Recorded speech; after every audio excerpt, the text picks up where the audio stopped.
Imagine standing at 26,000 feet above sea level. The air is so thin that your brain begins to shut down. Your lungs burn with every breath. Your fingers are already black, and the men hired to save your life are walking away. This is not fiction. This happened. There is a place on this earth where the human body begins to die the moment it arrives. They call it the death zone. Above 26,000 feet, roughly 8 kilometers into the sky, the oxygen in the atmosphere drops to a level so critical that no human being can survive there indefinitely. The brain swells, the lungs fill with fluid, the heart labors against a pressure it was never designed to withstand.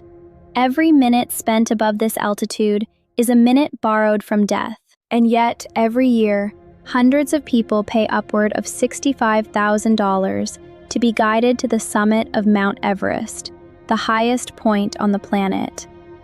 They come from America, from Europe, from wealthy cities with warm offices and comfortable lives.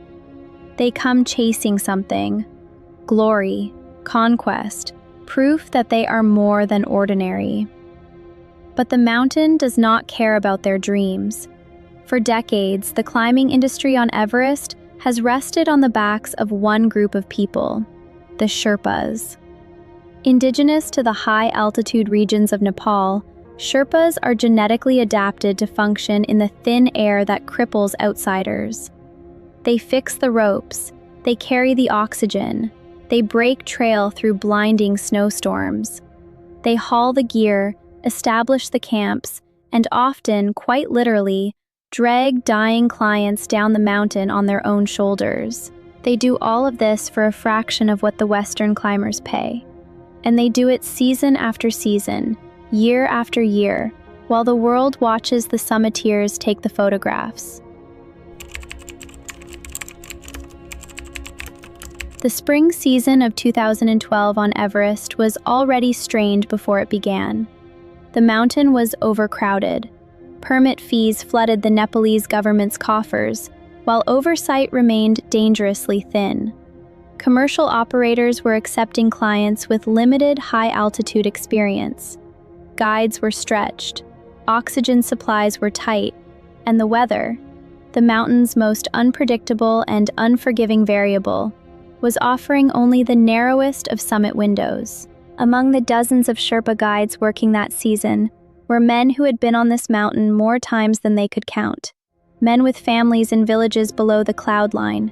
Men whose sons had followed them into the same dangerous work. Men who knew, from bone-deep experience, exactly what the death zone could do to a human body when things went wrong. They had seen it before. The glassy eyes, the uncontrolled stumbling, the refusal to descend even as the body catastrophically failed. The thing the mountaineering world calls summit fever, the irrational, oxygen-deprived obsession with reaching the top at any cost. They had watched it kill people. And on a dark May morning in 2012, high on the southeast ridge, they were watching it happen again.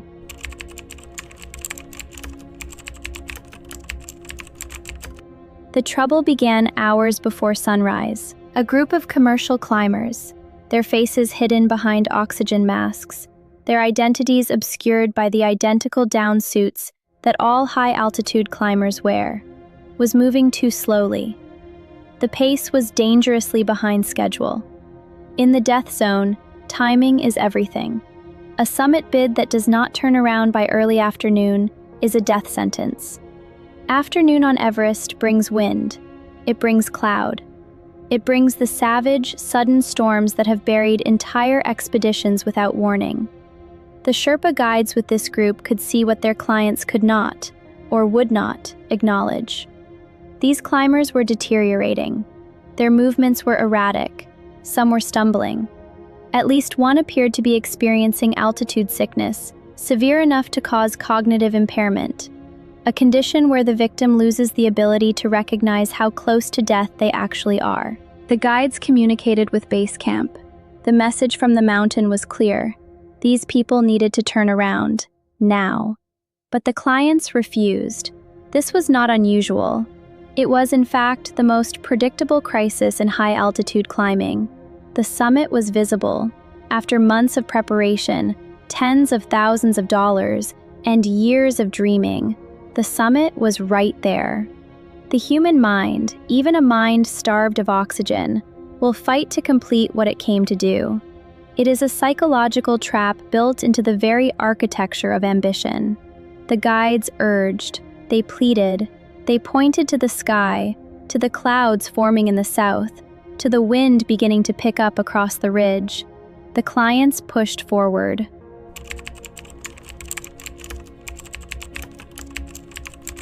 What happened next is the part of the story that made headlines around the world, but for reasons most people misunderstood. On the upper slopes of Everest, as conditions deteriorated and multiple climbers from different expeditions began to fall into crisis simultaneously, the Sherpa guides made a decision that would be condemned by some and defended by others.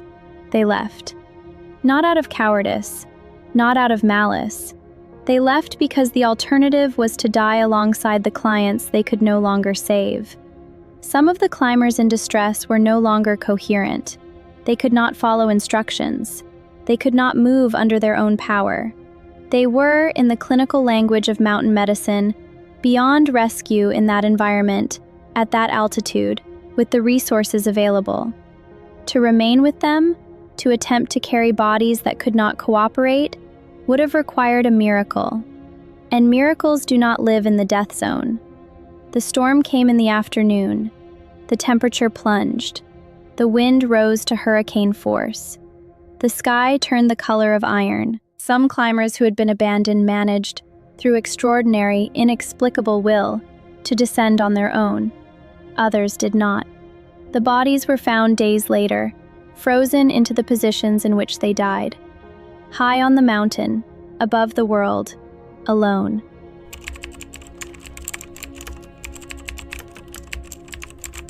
The story broke in international media like a detonation. The headline wrote itself, "Sherpas abandon dying climbers on Everest." The condemnation was immediate and, in many cases, furious. Western voices, comfortable, warm, far from the mountain, declared the Sherpas negligent, irresponsible, unethical. Some used words that should not be repeated here. But the mountaineering community, those who had actually stood above 26,000 feet and understood the mathematics of survival, told a different story. The Sherpas had followed a protocol that exists for exactly this reason. In the death zone, there is a brutal, ancient calculus. When saving one life will cost another, the guide must weigh whether the sacrifice is proportionate. No safety harness, no amount of training, no strength of will can overcome the physiology of hypoxic collapse at altitude. The Sherpas had families, they had children, they had their own bodies, already strained beyond what most humans ever experience. They were not paid to die. The debate raged. Investigations were opened. Operators reviewed their protocols. Nepal's government, criticized for years for taking permit money without enforcing safety standards, promised reforms. And the Sherpas? They returned the following season. Because the mountain does not pause for grief. Because the work does not stop. Because the men and women who carry the weight of the climbing industry on their shoulders do not have the luxury of walking away permanently. They went back up.